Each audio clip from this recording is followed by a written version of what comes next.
quiero empezar señalando que uno de los aspectos esenciales, entonces, del acuerdo de Escazú tiene que ver con el principio, el, el principio que busca, el principio 10 se conoce, pero más que solamente el número, pues un conjunto de principios que se lograron en la Declaración de Río sobre el Medio Ambiente y Desarrollo, alude a un asunto esencial de todas las propuestas que se han venido desarrollando en todos los acuerdos internacionales, en todas las políticas ambientales, en todas las políticas de carácter climático, en general, todas las prioridades que se han venido desarrollando en los diversos niveles de gestión para atender estas prioridades. ¿Cuál es este asunto que considero que es esencial? Que es justamente lo desarrolla en el primer párrafo del principio 10, que tiene que ver con que el mejor modo de tratar las cuestiones ambientales es con la participación de todos los ciudadanos interesados en el nivel que corresponde. Esto es fundamental porque efectivamente eh, hay, es transsectorial, afecta a todo el mundo, afecta a todas las personas, a todos los territorios, las cuestiones ambientales, y beneficia a su vez efectivamente una adecuada gestión, un adecuado paradigma de estos procesos de producción y consumo en relación a cómo nos vinculamos con la naturaleza, que resulta entonces importante que, considerando que esto es fundamental, es decir, trabajar sobre la base de una visión y acción comunes, ¿no? Que se pueda, para lograr esto, para lograr que todos podamos participar en el nivel que corresponda, para atender esas prioridades ambientales y climáticas, es fundamental tres cosas. Uno, acceder a la información. ¿Por qué es importante acceder a la información? Es decir, no solamente que exista la información, que hay que generarla, científica, técnicamente, considerando las particularidades culturales, sociales, etc. No solamente tener la información, sino también poder acceder a la misma. Y para eso es de que en el plano nacional, en la Declaración de Río, el principio señala que las autoridades deben efectivamente proveer esa información. Y, y en particular sobre aquellas materiales y actividades que encierran peligro en sus comunidades. El otro aspecto que es importante es que las autoridades puedan facilitar la participación en los procesos de adopción de decisiones. Porque claro, sabiendo cómo estamos, es decir, teniendo acceso a la información, mejorando en consecuencia las condiciones de educación y cultura en relación con las prioridades ambientales y climáticas, es importante que no solamente sepamos el tema, sino que actuemos sobre los temas, ¿no? Y la participación es eso. Y la participación es de todos, es decir, de personas, de comunidades, de empresas, en fin, de todos aquellos que tenemos que intervenir en esta materia. Y hay que, en consecuencia, también pues, sensibilizar sobre esos temas, es decir, que sea un asunto en el cual se conozca la naturaleza de los temas, se conozca la situación en la cual se están y se participe en la construcción de una visión de solución de los asuntos, ¿no? Y además, el otro elemento que considera esto es que el tema de que podamos tener acceso a procedimientos judiciales y administrativos para poder manejar los conflictos, resarcir los daños y los recursos pertinentes para poder facilitar ello. Porque caso contrario, si es que no hay mecanismos jurídicos, institucionales, es decir, judiciales y administrativos, para resolver estas controversias, lo que va a ocurrir es de que si impera la violencia, impera mecanismos de corrupción, impera mecanismos en donde no se resuelve pacífica y institucionalmente las controversias. Esto es muy importante para cualquier actor en la sociedad. Estos principios están igualmente destacados en el Laudato Si, en el numeral 13, porque aquí en este encíclica el Papa Francisco destaca que es pues urgente y necesaria la participación de todos. Y señala, de forma concreta, dice: el desafío urgente de proteger nuestra casa común incluye la preocupación de unir a toda la familia humana en la búsqueda de un desarrollo sostenible e integral, pues sabemos que las cosas pueden cambiar. Es decir, el nivel de problemas, de crisis ambiental, climática, de contaminación, etcétera, que existe y de afectación de la biodiversidad es tal que se requiere la participación de todos, ¿no? Y asumiendo además de que si bien estamos en una situación crítica, es viable, es realizable los cambios con una visión efectivamente que desarrolla en conjunto la encíclica y que no se limita a opciones de carácter tecnocrático o solamente de corto plazo, ¿no? Sino requiere esfuerzos y procesos de lo que se denomina la ecología integral y en general vamos a ver esto más adelante, ¿no? Entonces, esta primera cuestión resulta importante de destacar, ¿no? Perdón, y que igualmente en el sínodo especial para la Amazonía se vuelve a destacar este punto, en donde se subraya, ¿no?, que es fundamental para todos, para los cristianos también, el que respetemos los derechos humanos, tanto individuales y colectivos, y que este interés y preocupación no es un asunto opcional, es fundamental, es esencial para el tema, ¿no? Y además resulta clave entonces entender de que el ser humano, su dignidad es inviolable, ¿no?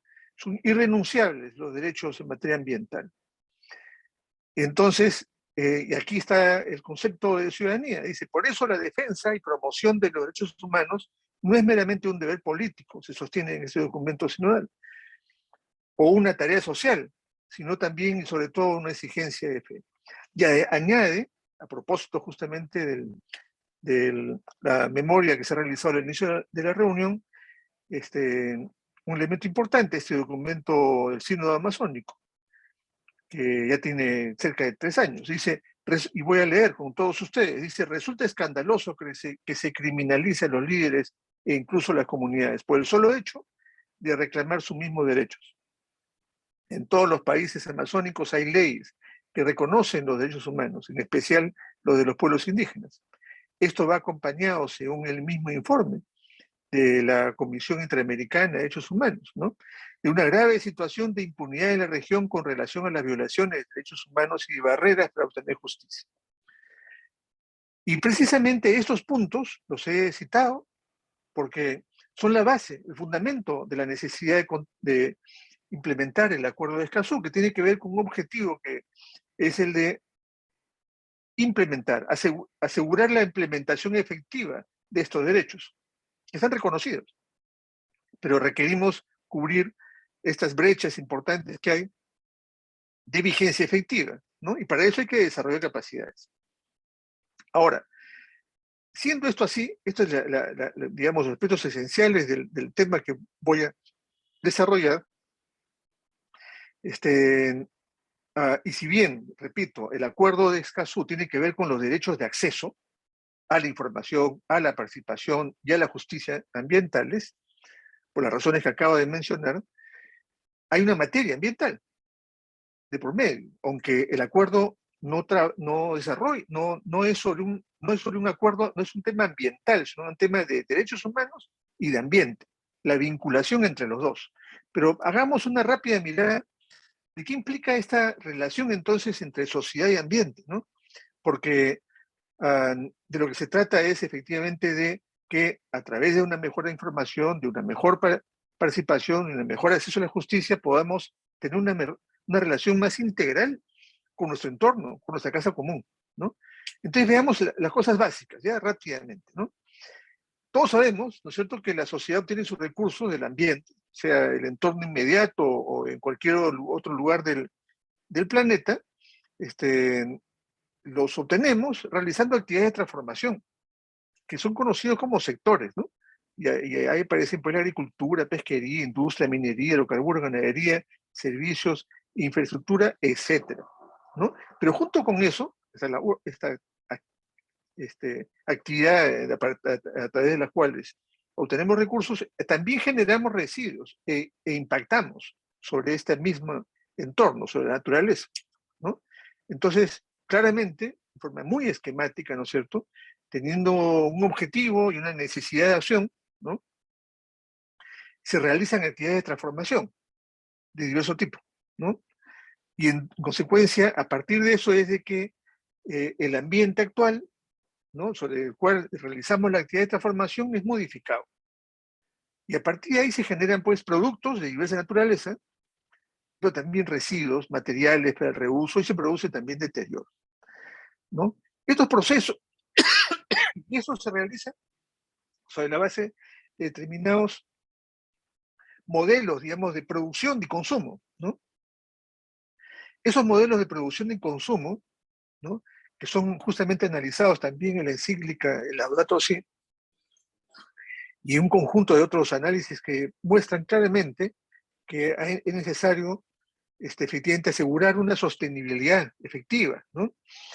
De tal manera de que podamos efectivamente, atendiendo las necesidades sociales, sobre todo aquellos más vulnerables, podamos efectivamente asegurar una sostenibilidad, un desarrollo sostenible que procure efectivamente no destruir la naturaleza.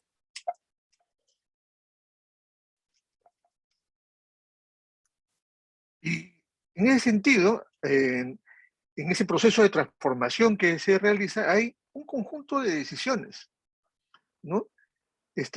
Y una de las lecciones que surgen de la experiencia de las últimas décadas es que efectivamente es necesario integrar la cuestión ambiental y climática en todo el proceso, integrarlo de manera efectiva, ¿no? Entonces, claro, las personas, las comunidades, las empresas, los gobiernos, los estados, etcétera, identifican un problema y una oportunidad, ¿no? Y ahí aparecen criterios de decisión de cómo efectivamente atender ese problema y oportunidad. Imaginemos una carretera, por decir algo, ¿no? O más bien el problema, problemas de comunicación, ¿no? Tanto de comunicación en materia de infraestructura vial o de conectividad, pero hablemos de una carretera, ¿no?, por ejemplo. Entonces, la necesidad de comunicación. Frente a eso, ¿cuáles son los criterios de decisión?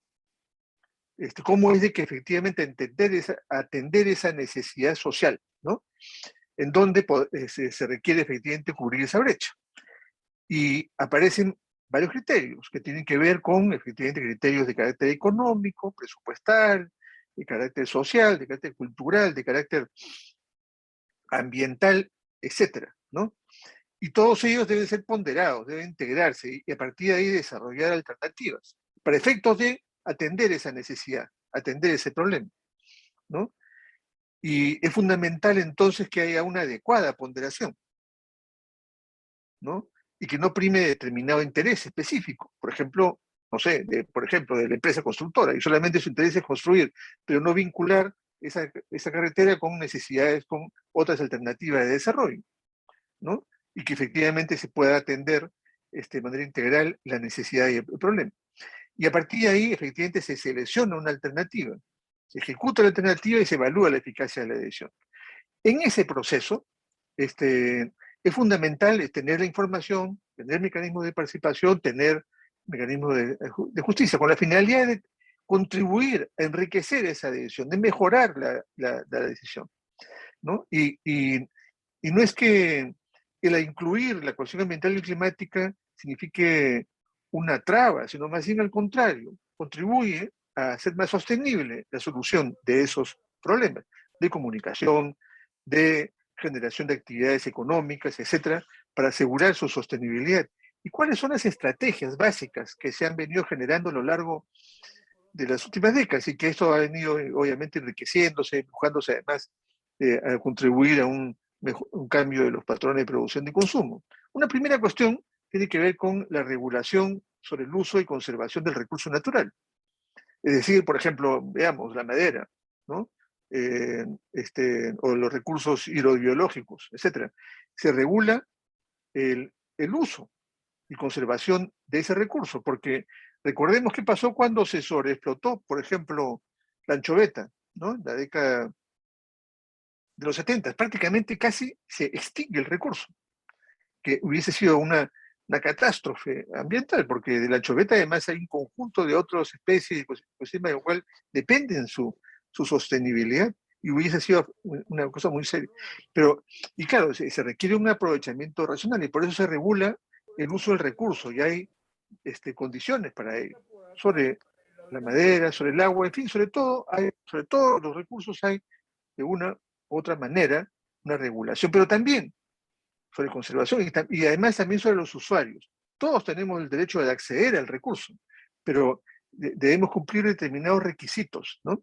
Y en algún tipo de actividades, inclusive, demostrar una mayor condición para efectos de, porque son actividades de riesgo, actividades que exigen efectivamente no solamente conocimientos, sino capacidades y condiciones que efectivamente deben cumplir los usuarios para desarrollar formal y sosteniblemente estos recursos, ¿no? Este, uh, Luego tenemos la regulación sobre la calidad ambiental. ¿De qué estamos hablando acá? Estamos hablando de, por ejemplo, cualquier tipo de calidad que quieran ustedes. Agua, calidad ambiental del agua, del aire, del suelo, ¿no? El tema del ruido, etcétera, ¿no? Y hay, efectivamente, la actividad humana afecta la calidad, pero lo que importa es efectivamente que no supere los estándares. Y esos límites y valores, ¿no? Son fundamentales porque la actividad humana puede realizarse, cualquier tipo de actividad de transformación se realiza, pero no debe afectar la calidad del agua, no debe afectar la calidad del aire, etc. Y debe haber mecanismos de control a su vez, ¿no? Porque es fundamental entonces que esas regulaciones estén vigentes, ¿no? Efectivas, ¿no es cierto? Y, y sobre eso ha habido, en fin, todo un proceso de desarrollo institucional sobre el cual se deberá seguir mejorando las capacidades de todas las entidades involucradas, ¿no?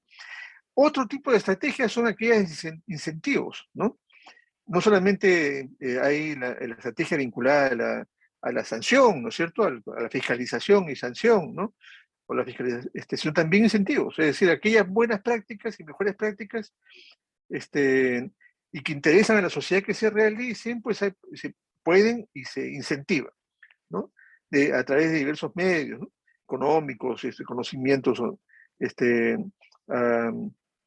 para efectos de tributarios, en fin, etcétera, ¿no? Y ahí hay todavía mucho camino que recorrer. Propiedad. Igualmente se asigna la propiedad, sea individual, colectiva, etcétera, para efectos de que el titular de la actividad, pues, cautele sobre los recursos. Esto se realiza y debe cumplir requisitos, obviamente. El mercado, cada vez más los consumidores exigimos que los productos y los servicios cumplan con las condiciones ambientales, que sean ecológicas, etcétera. Inclusive se paga más por ello, ¿no? Entonces el mercado, tanto local como internacional, cada vez más también es una estrategia importante. Otra tiene que ver con, en fin, todas las estrategias que están dándose para una economía baja en carbono, ¿no? En donde cada vez más hay una tendencia, un proceso que no solamente es impulsado por los estados, sino también por las empresas, los sectores económicos, en donde apuntan efectivamente a que se genere menos emisiones de gases de efecto invernadero, porque es un asunto de sostenibilidad, de sobrevivencia, de desarrollo, y es una economía además que está impulsando un conjunto de empleos y nuevas oportunidades, ¿no? Y dentro de esto hay una estrategia que tiene que ver con la economía circular, que va más allá del reciclaje, ¿no? Y en esencia se trata de entender de um, que hay que superar aquella visión en donde se extrae, se produce y se bota, ¿no? Y más bien entender que son materiales, y esos materiales hay que mantenerlos el mayor tiempo posible en la economía. Y en ese sentido, los materiales se usan como recurso, los residuos se usan como recurso. También la economía circular tiene que ver con reemplazar los combustibles fósiles por fuentes de energía y transporte, para fuentes de energía y transporte, o reemplazar los fertilizantes fósiles y sintéticos de alto impacto, etc. Y todas las estrategias de acción climática, varias, están dándose tanto las contribuciones nacionales de cambio climático, en fin, las metas del Acuerdo de París, que efectivamente es un desafío importante y que impulsa cambios. Lo que estoy subrayando son Entonces aquellas estrategias son complementarias, ojo, ¿no? Así como también las de ciudadanía, ¿no? Es decir, personas, ¿no? Conscientes de sus derechos y obligaciones para efectivamente impulsar también cambios, ¿no? Una ciudadanía ambiental, informada, participando activamente, es mucho más potente inclusive que cualquier política, porque está presente exigiendo recursos, exigiendo, ¿no? Exigiendo derechos, pero también cumpliendo con las obligaciones. Todos los temas éticos son fundamentales, por cierto, y porque finalmente el no contaminar es un acto de solidaridad y que implica un conjunto de valores, ¿no? De comportamiento, de conductas en relación no solamente con las personas, ¿no? Y la sociedad, sino con la naturaleza con la cual debemos interactuar de forma ética. Y justicia ambiental, por las razones que ya mencioné, y vamos a desarrollar más adelante este elemento también, ¿no? Y, y para ello, además, efectivamente, en las actividades que se realizan, las personas, las empresas, las autoridades debemos, en primer lugar, evitar aquellas actividades que pueden tener impactos negativos. Esta es la primera cuestión. Entonces, por ejemplo, y voy a ir a una cosa, digamos, básica, ¿no? Es decir, evitar arrojar un residuo a la calle, o evitar consumir una bolsa plástica, por hablar de cosas absolutamente básicas, ¿no? Pero que sin embargo resultan fundamentales en tanto que constituyen práctica individual que tiene a su vez, dado que se repite y se reitera en forma masiva, en forma negativa, resulta clave efectivamente generar cambios, porque puede estar en la política, puede estar en la norma, pero si está en las prácticas, estamos obviamente con una brecha importante de vigencia. Entonces, evitar, ¿no? Evitar o prevenir impactos negativos, ¿no? Reducir, podemos reducir, es decir, si la opción de evitar el impacto negativo no es se da, eso hay que votarlo. Luego la otra opción es dentro de la alternativa elegida, podemos reducir, mitigar o corregir determinados temas. Luego también cabe la opción de restaurar, cómo rehabilitamos y recuperamos uno o varios elementos de los temas que están siendo afectados, o cómo compensamos también, finalmente, ¿no? Entonces, estas acciones son, y se habla de jerarquía y mitigación porque debemos acostumbrarnos a desarrollar estos pasos, ¿no? No aquella en donde simplemente se causa el daño y se piensa luego en compensar. Esa es una opción tremendamente costosa, probadamente ineficiente, ¿no? Y que efectivamente resulta mucho más rentable económicamente, además de beneficioso ambientalmente, el de prevenir, el de reducir impactos, ¿no? Hay muchos ejemplos, ¿no? Lo que significa efectivamente un costo significativamente menor, se estima en 10 veces menos, por lo menos, ¿no? De realizar una práctica que sea preventiva y que evite daño de aquella que considere que conveniente, ¿no es cierto?, el causar un daño ambiental y luego realizar una actividad de compensación, ¿no? Y por esa razón es que en los últimos 50 años, ¿no? Perdón.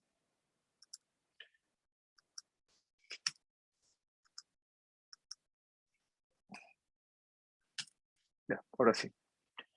Había un correo electrónico que apareció que no debía estar ahí. Decía, en los últimos 50 años, se ha venido desarrollando un proceso de madurez de esta regulación ambiental con esas estrategias y a lo largo de los años se ha venido añadiendo más fuertemente algunas, ¿no? Que he mencionado hace un rato, ¿no? Y que efectivamente los países desarrollados empezaron alrededor de la década del 70 con mayor fuerza, ¿no? Frente a los duros y graves problemas de contaminación ambiental que se estaban dando, ¿no? Y que exigían, la sociedad exigía y cambios importantes, ¿no? En Latinoamérica estos cambios se empiezan a dar hacia los años 90. Nuestro Código de Medio Ambiente, por ejemplo, de años 90, y que implica efectivamente una serie de objetivos y metas, etc.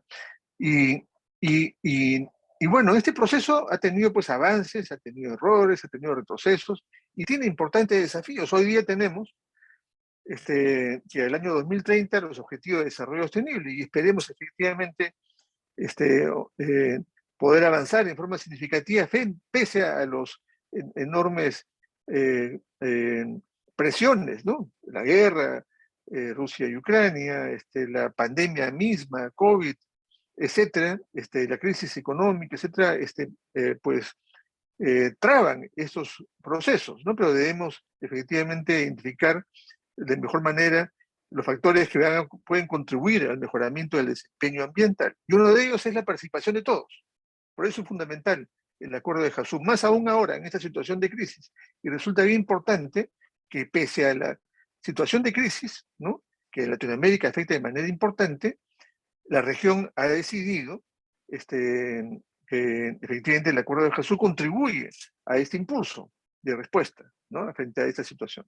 Quiero además agregar de que en este proceso, ¿no?, de mayor regulación ambiental no se trata de un proceso obviamente de, de, de adopción de determinadas políticas o normas, no, no, en realidad este proceso se ha dado considerando situaciones muy concretas, en respuesta a situaciones muy concretas. Por ejemplo, veamos algunos factores, ¿ya? Podríamos entrar de específicas, ¿no?, que los hay varios, y son, ustedes seguramente ya han identificado algunos, ¿no? Pero voy a, más que relatar hechos, ¿no?, que han determinado que hay respuestas políticas, normativas, institucionales, etcétera, vamos a ver los factores, ¿no? Uno de ellos, en términos generales, es los costos sociales de la degradación ambiental, ¿no? Y esto en Perú y en otras regiones del mundo, por supuesto. Es decir, hay una degradación ambiental que afecta las condiciones de los recursos, de los ecosistemas, una pérdida de bienes y servicios ecosistémicos, una contaminación que está presente en el agua, en el suelo, en el aire, etc.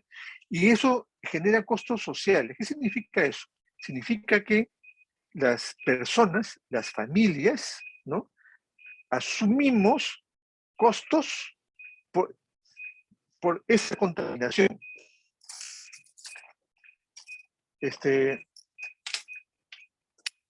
Perdón, un segundito. Perdón.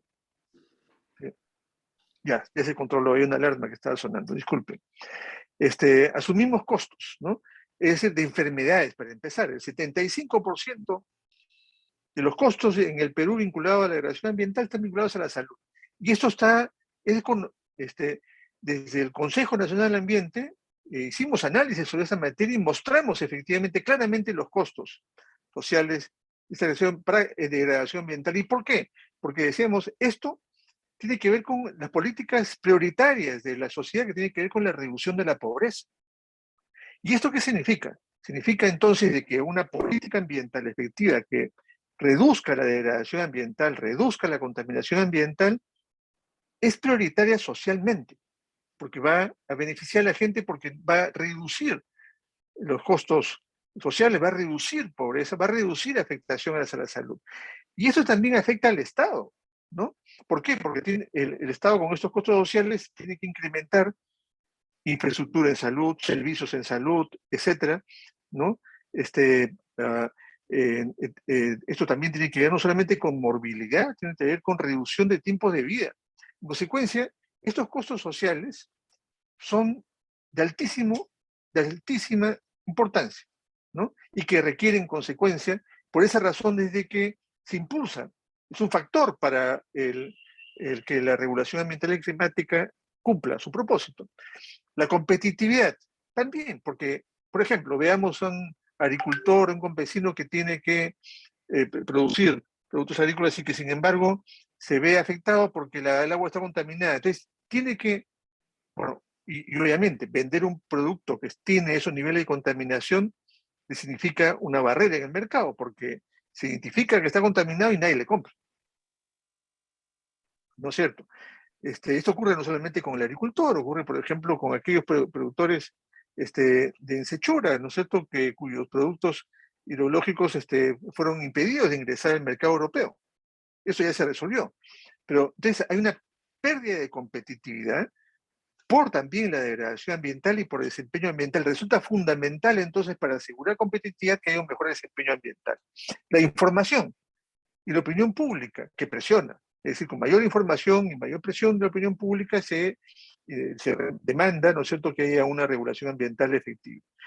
Los créditos, es decir, los bancos y otras entidades vinculadas al sistema financiero exigen que haya una gestión adecuada de los riesgos, porque si hay un manejo irresponsable de esto, pues puede afectar el proyecto de inversión, ¿no? Y en consecuencia, los créditos asignados a ese proyecto de inversión se pierden, ¿no? Y es un asunto entonces que es un factor concreto, ¿no? Los conflictos ambientales de diverso tipo resultan siendo también un factor, porque, claro, en los conflictos hay una diversidad de situaciones y particularidades, dentro de alguno en especial, pero en general lo que pueden mostrar también los conflictos ambientales es la necesidad de mejorar la regulación para dar respuesta a las expectativas y problemas sociales que están presentes en esos conflictos y que en consecuencia, tanto a la sociedad, al titular del proyecto de inversión, le interesa que haya paz, ¿no? Y que las actividades económicas se realicen sin que esté afectando derechos de otros. Y eso resulta fundamental. Luego, personas con mayor formación, hoy día, efectivamente hay un proceso ya de varios años en donde las personas, los técnicos y demás tienen una mejor comprensión de estos temas y impulsan dentro de sus propias organizaciones, empresas, entidades gubernamentales, comunidades, etcétera, las mejores prácticas. Oportunidades de bionegocios. Hoy día, claramente, todo el tema de economía verde, crecimiento verde, resulta siendo una oportunidad para generar empleo, ingresos y bienestar. La reputación, ¿no? Obviamente, una empresa, un país que tiene un problema de esa naturaleza, se ve seriamente afectada su reputación. Y finalmente, el Estado de Derecho y democracia, es decir, aparece una institucionalidad que efectivamente busca garantizar derechos para promover un desarrollo sostenible, ¿no? Estos son los factores que les pido que los tengamos presentes para que podamos efectivamente tener en cuenta de que este conjunto de factores han dado lugar a que tengamos un estado de derecho ambiental en construcción, en consolidación, en proceso de mejora, y que ¿qué supone esto? Supone bases éticas del ser humano y del Estado, que están regulados, además, ¿no es cierto? Estamos en el derecho a gozar un ambiente equilibrado, adecuado al desarrollo de la vida, el artículo 2, inciso 22 de la Constitución. El artículo 1 de la Ley General del Ambiente señala claramente que toda persona tiene el derecho irrenunciable a vivir en un ambiente saludable, equilibrado y adecuado para el pleno desarrollo de la vida. Pero además, el deber de contribuir a una efectiva gestión ambiental y de proteger el ambiente, así como su componente. Este es el concepto de ciudadanía, ¿no? Básico, ¿no es cierto? Ejercer derechos y ejercer deberes y contribuir a una visión y acción común, ¿no? Y que esté expresada una política nacional del ambiente. Recientemente se aprobó una hasta el año 2030, y que es muy importante y que da cuenta efectivamente de las prioridades y desafíos muy concretos ambientales, ¿no? Y que son problemas y oportunidades en materia ambiental y climática que están claramente identificados. Y también hay claramente necesidad de asegurar que estas políticas efectivamente cuenten con las mejores capacidades, los mejores presupuestos, porque efectivamente, como escuché hoy día en una reunión que tuve en Moyobamba temprano, decía, bueno,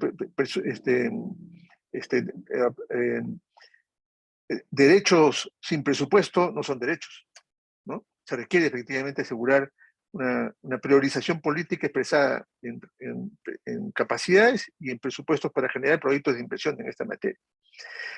Todo el tema de conservación de la biodiversidad y áreas protegidas está también establecida en la Constitución, el desarrollo sostenible en la Amazonía igualmente, y además señala la Ley General del Ambiente que el Estado debe garantizar el efectivo ejercicio de los derechos y el cumplimiento de las obligaciones y responsabilidades contenidas en la ley. Y en esencia, tiene que ver con el propósito del Acuerdo de Escazú.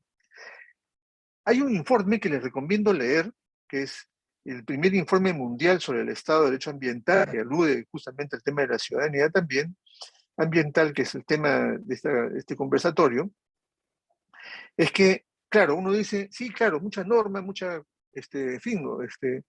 Institucional, pero digamos, y estamos en la situación que estamos, digamos, se observa efectivamente situaciones de crisis.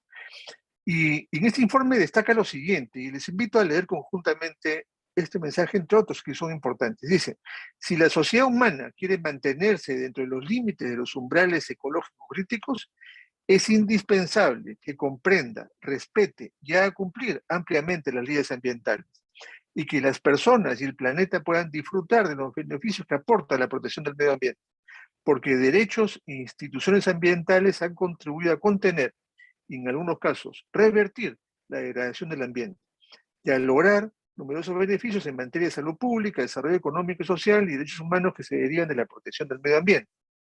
Por supuesto, no estamos diciendo de que todas las disposiciones legales son absolutamente, pero digamos, lo que hay que tener en cuenta es de que estos derechos que han sido reconocidos han permitido contener mayores degradaciones ambientales y contribuir además que haya beneficios. Esas situaciones es importante destacar y por esa razón es fundamental el Estado de Derecho Ambiental, porque permite, a través de exigir y gestionar una atención efectiva de problemas y oportunidades ambientales, ¿no? Y que permite además establecer que este asunto, que las cuestiones ambientales no son marginales ni postergables, ¿no? Y que resulta fundamental entonces, junto con el impulsar un mejoramiento del Estado de Derecho Ambiental, impulsar las mejores prácticas, que son de carácter pues también voluntario, y las empresas, las personas y las comunidades podamos efectivamente contribuir a los propósitos del mejoramiento de las condiciones ambientales. Rápidamente quiero destacar de que eso no está solamente contemplado en nuestro marco constitucional y legal, sino también en el sistema interamericano de derechos humanos, ¿no? En donde se establece claramente el derecho a un ambiente sano, ¿no? Y para toda persona, ¿no? Y que los estados además deben promover la protección y preservación y mejoramiento del ambiente, ¿no?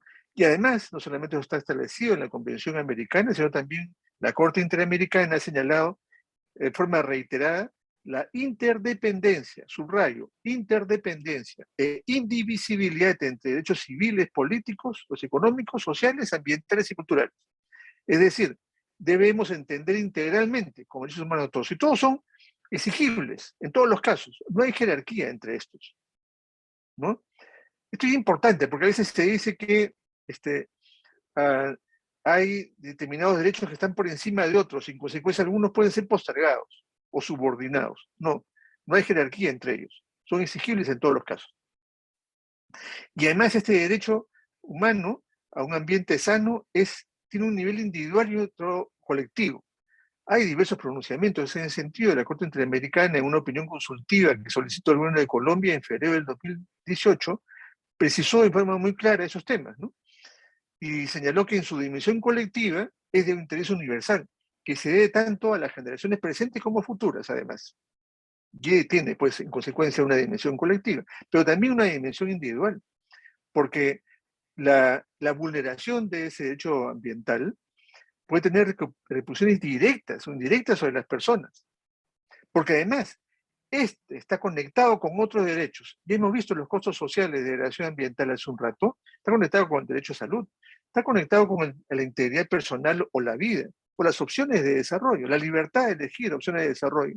Si el suelo se degrada, si el agua se contamina, etcétera, y tengo que irme a otro lado por esa razón, o ya en lugar de realizar una actividad económica X, agricultura, por ejemplo, ya no tengo que hacer otra actividad, estoy limitando severamente una libertad de elegir, ¿no? Además de otros derechos fundamentales. Y porque además la degradación del ambiente puede causar daños irreparables a los seres humanos, ¿no?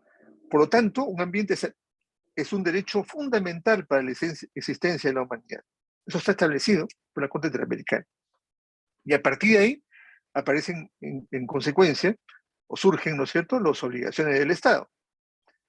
En materia de prevención, tenemos que regular, supervisar y fiscalizar, requerir y aprobar estudios de impacto ambiental, establecer el plan de contingencia, mitigar.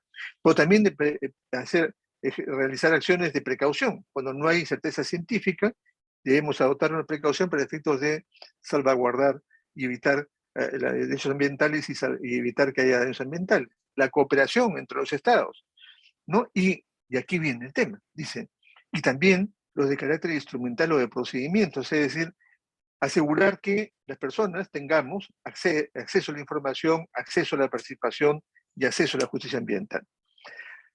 Entonces, bueno, ¿qué es todo esto que está establecido, digamos, es suficiente?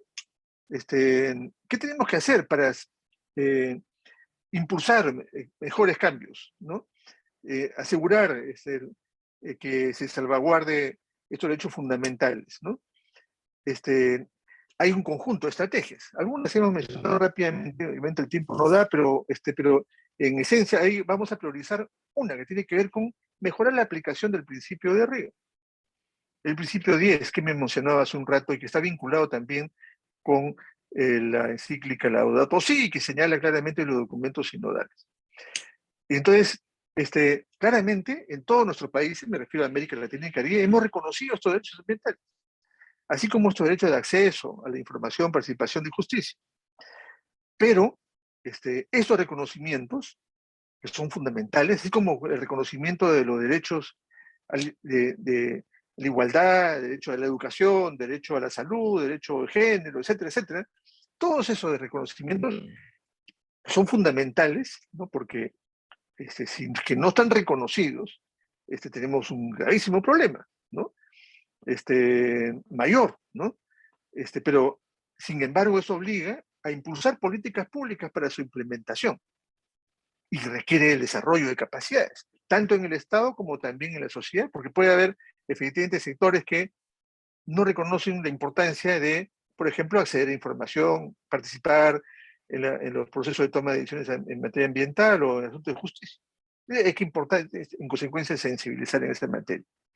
Entonces, para eso es fundamental el Estado de Derecho Ambiental, porque si queremos disfrutar de los beneficios que aporta la protección del medio ambiente, y si queremos generar y cumplir una visión común, y mantenernos dentro de los umbrales, de los límites psicológicos, por ejemplo, no superar el 1.5 grados de incremento de temperatura de acuerdo a las metas del Acuerdo de París, es indispensable que todos comprendamos y respetemos y hagamos cumplir la regulación ambiental, pero obviamente también contribuyamos a su mejoramiento, ¿no?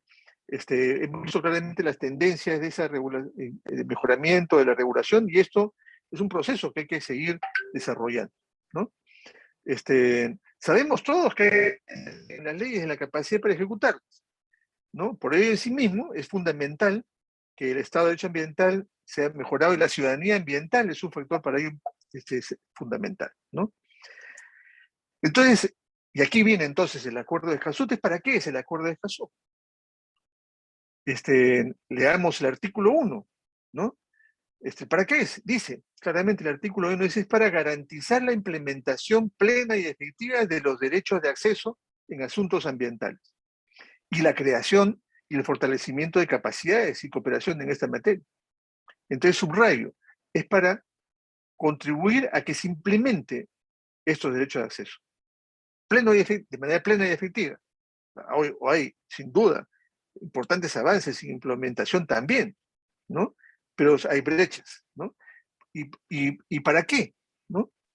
Para, a partir de ahí, contribuir a la protección del derecho de cada persona y de las generaciones presentes y futuras a vivir un ambiente sano y al desarrollo sostenible. Es el propósito del Acuerdo de Escazú, no es otro. No es otro. O sea, aquellos que han señalado intencionalidades distintas no han leído el artículo 1. El artículo 1 claramente establece este propósito, ¿no? Y a partir de ahí, entonces, si estamos hablando de derechos de acceso en asuntos ambientales, ya hemos adelantado algunas ideas sobre la materia, ¿qué son los derechos de acceso? En forma ya más concreta. En primer lugar, son derechos fundamentales de la persona. El acceder a información, a la participación de la justicia, son componentes fundamentales del ejercicio de la democracia. ¿Cómo puede haber un Estado democrático que no permita el acceso a la información, o no permita el acceso a la participación, o que no tenga un mecanismo de justicia predecible, seguro, ¿no? Es un asunto básico de la democracia. Estados totalitarios, ¿no? Etcétera, obviamente no permiten esto, ¿no? Y es una obligación entonces de los estados democráticos, ¿no? Estado de Derecho, de brindar esas condiciones de acceso, ¿no? Y esto legitima a los estados y a sus administraciones, porque los acerca con las personas, ¿no? Y promueve la transparencia, por cierto, ¿no? Y esto es fundamental, ¿no? Para cualquier gestor público y servidor público, ¿no? Entonces veamos primero la información. ¿Cuáles son las condiciones para el acceso efectivo a la información? ¿Qué dice el artículo 5 del Acuerdo de Escazú? ¿No? En primer lugar, tenemos que asegurar el acceso, ¿no? Y considerando además las particularidades de los territorios, ¿no? Culturales, sociales, ¿no? Y no es que solamente basta decir, sí, sí, está el libro publicado, ¿no? Este, o tampoco bastaría decir, está en la página web, sino, bueno, ¿qué condiciones hay efectivamente de conectividad que tiene nuestra población? ¿Cómo aseguramos entonces que la información existe? En primer lugar, que eso es una tarea importante, generar la información, y para eso se necesita investigación, ciencia, manejo técnico y demás, porque una información mal data puede orientar al país en una dirección equivocada. Imagínense, si es que la información nos dice, estamos muy bien en calidad del agua, en tal río, en tal lago, y la gente toma el agua, se dan cuenta, o sea, digamos, por eso la información es fundamental, para saber cómo estamos y qué tenemos que hacer para poder realizar nuestras actividades y para poder mejorar las condiciones. Debe establecerse las condiciones de negación del acceso a la información. Puede haber efectivamente materias, por ejemplo, de seguridad nacional y otras que están establecidas en la mayor parte de las regulaciones de los países en el mundo que se establece y solamente en esas. La autoridad puede decir, no puedo dar la información, ¿no? Las condiciones para la entrega, ¿no? Porque claro, sí, está la información acá, está generada, pero ¿sabe qué? Tiene usted que pagar, no sé, 1.000 soles por esa información, ¿no? Ya, eso limita pues el acceso, obviamente, ¿no? Y por eso se establece, y nuestra regulación está así, las condiciones del costo. El costo de la reproducción. Si el costo de la reproducción es el costo de la fotocopia, ese es el costo. Si el costo de la reproducción ese es el tema de el costo de un USB, bueno, ese es. Y no puede agregarse mayor costo, ¿no? Los mecanismos de revisión independiente de la información ambiental. El Informe Nacional del Estado del Ambiente, el último, publicado en el 2021, da cuenta de los problemas ambientales que hay en el Perú, ¿no? Y esto se ha venido dando, el anterior lo publicamos en el año 2016. Y ese Informe Nacional del Ambiente, en donde se da cuenta de la realidad ambiental del país, ¿no? Por eso aquel que dice que está descubriendo la realidad ambiental, bueno, tiene su derecho, pero es fundamental empezar mirando qué cosas nos dicen los informes, y no solamente el Informe Nacional del Estado del Ambiente, sino además también la evaluación de desempeño ambiental, por ejemplo, que ha hecho la OCDE el Perú y que muestra una tendencia de 10 años. ¿Cuál es la situación? ¿Cuáles son los problemas? ¿Cuáles son las políticas? ¿Cuál es la gestión que se ha realizado? ¿Cuáles son los resultados? Y eso está en la evaluación de desempeño ambiental realizada de manera independiente, ¿no? Así como también se ha hecho recientemente una evaluación sobre la gobernanza de los recursos hídricos y también una evaluación sobre los mecanismos de fiscalización, ¿no? Esos informes son fundamentales. Y eso está dándose hoy día, por ejemplo, en los procesos de los acuerdos de gobernabilidad que impulsan las mesas de concertación para la lucha contra la pobreza, parten de la información y aparecen claramente las prioridades en las diversas regiones, ¿no? La institucionalización de transparencia de la información ambiental es importante esto porque hay que asegurar que los mecanismos, ¿no es cierto?, para que se asegure la transparencia, y para eso en nuestro país hay un avance importante en esta materia, y obviamente hay que seguir desarrollando el tema. ¿Y cómo se divulga la información ambiental? Y ahí están los sistemas nacionales de información ambiental y sistemas regionales de información ambiental. Estos son los elementos que están contenidos en el Acuerdo de Escazú, ¿no? Y veamos rápidamente, entonces, una comparación entre lo que dice el Acuerdo de Escazú y cómo está en el Perú, así gruesamente, ¿no? El acuerdo dice contar con uno o más sistemas de información ambiental actualizados. 2, garantizar que los sistemas de información ambiental se encuentren debidamente organizados y sean accesibles para todas las personas y estén disponibles de forma progresiva por medios informáticos y georreferenciados cuando corresponda. Hay otras disposiciones, o sea, no solamente son estas dos, estoy simplemente destacando cuál es el tipo de asuntos que están presentes en el Acuerdo de Escazú. ¿Alguien puede estar en desacuerdo con estos puntos? Es decir, todo para la competitividad, para la reducción de la pobreza, para la generación de políticas y de gestión de diversa naturaleza, es importante tener sistemas de información y además que sean accesibles. Bueno, ¿qué tenemos? El sistema de información ambiental, recientemente establecido además en la Ley General del Ambiente y también ya de antes, ¿no? En una serie de disposiciones que se dieron, ¿no? El reglamento ya 2005, como sabemos, ¿no? Y hay una serie de disposiciones y se han venido desarrollando. Y el nuevo reglamento que aprobamos en el 2021 es un nuevo reglamento del sistema de información ambiental que establece mejores condiciones de organización y recursos en esta materia. Sistemas regionales de información ambiental fundamentales, porque hay que dar cuenta de las particularidades en cada región. El registro de emisiones y transferencia de contaminantes, un registro que permite el acceso a la información sobre los contaminantes. Lo aprobamos en el 2021, el Perú, ¿no? Y resulta fundamental, ¿no? Y toda esta información es necesaria, pues, para formular e impulsar inversión pública, privada de mejor calidad, en estadísticas, publicaciones, mapas, bases de datos en general, y todos los esfuerzos técnicos y de gestión, investigación, ciencia que se desarrollan en esta materia están expresados en la necesidad de contribuir a tener una mejor información ambiental y tener mejores respuestas a los problemas, ¿no? ¿Qué dice además?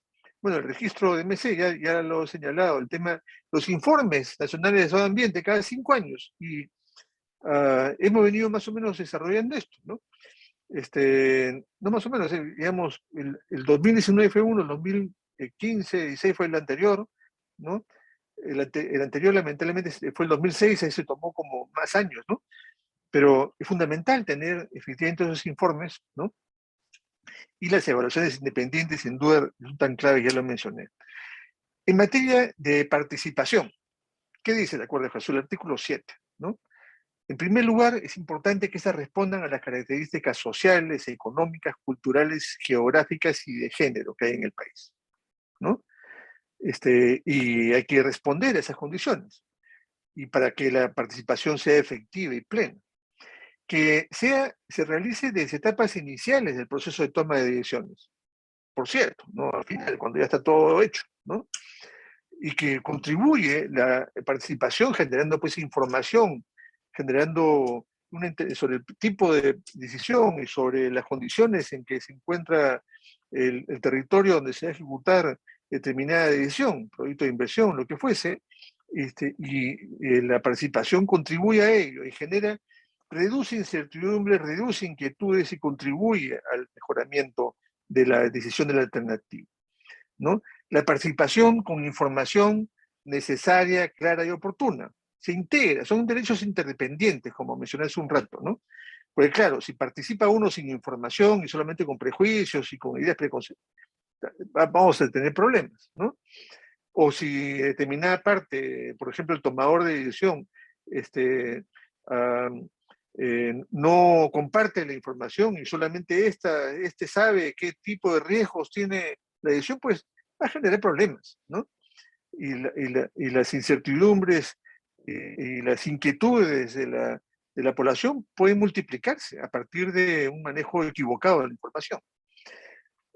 Y es importante entonces que esa participación contribuya a un involucramiento adecuado de las personas directamente afectadas por las decisiones y que efectivamente tengamos claro todos de que las decisiones no van a causar afectaciones de derechos ambientales en este caso, ¿no? Que haya plazos razonables para la debida consideración de aportes. Esos plazos razonables deben permitir efectivamente entender, analizar y eventualmente generar alternativas y propuestas. Y obviamente la participación debe priorizar el interés común y la generación de consensos. ¿Qué dice Entonces, el acuerdo de Escazú en particular es garantizar mecanismos de participación en los procesos de toma de decisiones relativas a proyectos y actividades que tengan o puedan tener impactos significativos sobre el ambiente, incluyendo cuando puedan afectar la salud. ¿Alguien puede estar en contra de ese planteamiento? Se requiere efectivamente tener mecanismos de participación que asegure una democracia sana, ¿no? Este, ah, y que efectivamente enriquezca el proceso de toma de decisiones. Y en ese sentido hay un conjunto de decisiones que están contemplados como avances, considero en el caso peruano, que es la ley del sistema de evaluación de impacto ambiental, que requiere ser actualizada, mejorada, y entiendo que hay proyectos de ley en ese sentido actualmente en discusión. Nosotros dejamos proyectos de reglamento en ese sentido, que buscaba justamente reconocer, recoger las deficiencias y necesidades de mejora. Eso es un proceso de mejora continua, ¿no? Hay que recordar que la ley actual ya tiene varios años y hay una experiencia importante desarrollada. Y hay un conjunto de organizaciones que han sido creadas para mejorar el tema. Mi propio SENACE, por ejemplo, ¿no? Las normas sobre transparencia y acceso público, información y participación en los procesos ambientales, ¿no? Hay un reglamento específico sobre el tema, ¿no? Así como y procesos de participación, por ejemplo, en el reciente reglamento de la Ley de Cambio Climático fue realizado sobre la base de un proceso de consulta previa, ¿no? Veamos lo siguiente, el tema de justicia. Eh, Aquí igualmente se requiere superar los problemas de descoordinación entre los sistemas de gestión ambiental y el sistema de justicia, que haya instancias judiciales y administrativas especializadas en materia ambiental, que haya procedimientos efectivos, oportunos y transparentes, y justicia que no sea oportuna y deja de ser justicia, porque ya el daño se hace muchas veces irreversible, irreparable, ¿no? Hay que superar las barreras geográficas, es decir, Madre de Dios es más grande que Costa Rica, y la distancia y los tiempos que pueden significar limitaciones serias del acceso. Estoy ya por terminar, para justamente dar pase al diálogo, ¿no? Dificultades en la producción de la prueba del daño, así como también la ejecución y cumplimiento oportuna de las decisiones, así como también la reparación del daño. Estos son los planteamientos, ¿no? Y en ese sentido hay efectivamente una serie de disposiciones. Y quiero terminar con el tema de defensores de derechos humanos. El artículo 9 es sobre defensores, personas defensoras de derechos humanos en materia ambiental, no existe en otros acuerdos internacionales. Sí, sin embargo, debo corregir esto, existen una serie de declaraciones y acuerdos a nivel de Naciones Unidas que claramente no solamente, establecen mecanismos de protección, ¿no? Pero sin embargo, en este acuerdo, Escazú, se ha logrado estas dos definiciones. Dice el acuerdo de Escazú: reconocer, proteger y promover todos los derechos de los defensores de derechos humanos en asuntos ambientales, ¿no? Es decir, no solamente tener un entorno seguro, sino también propicio para el ejercicio de los derechos en materia ambiental, y prevenir, investigar y sancionar ataques, amenazas o intimidaciones que los defensores de derechos humanos en asuntos ambientales pueden haber. Y sobre eso se ha desarrollado importantes disposiciones en el Perú. Tienen que ver con el Plan Nacional sobre Empresas y Derechos Humanos, pero sobre todo el mecanismo intersectorial para la protección de las personas defensoras de derechos humanos, que incluye los temas ambientales en el 2021, la creación de la unidad de derechos ambientales, el protocolo sectorial para la protección de las personas defensoras ambientales, la guía de defensores ambientales, la mesa regional sobre defensores de Cayali, y hay otra anunciada para Madre de Dios y Volentín, defensores. Bien, entonces termino aquí señalando entonces de que los beneficios de la ratificación del Acuerdo de Escazú buscan centralmente son los siguientes, porque mejora nuestra institucionalidad y nuestro desempeño. Contribuye a mejorar la gobernanza ambiental, confianza, legitimidad y paz, ¿no? Para el desarrollo de nuestras actividades, ¿no? Para garantizar la defensa de derechos ambientales, para promover y atraer inversión responsable. Provee seguridad jurídica y predictividad jurídica. Por eso contribuye también a la inversión, contribuye a la competitividad, ¿no? Facilitar la cooperación entre países, porque los países hemos avanzado en unos temas más que en otros, etcétera, y esa cooperación es fundamental, fortalece las capacidades, ¿no? Y sin duda, el Acuerdo de Escazú constituye una herramienta importante para la recuperación verde post-pandemia, porque debe contribuir a la resiliencia, a la solidaridad y la sostenibilidad y fortalece la reputación nacional y regional.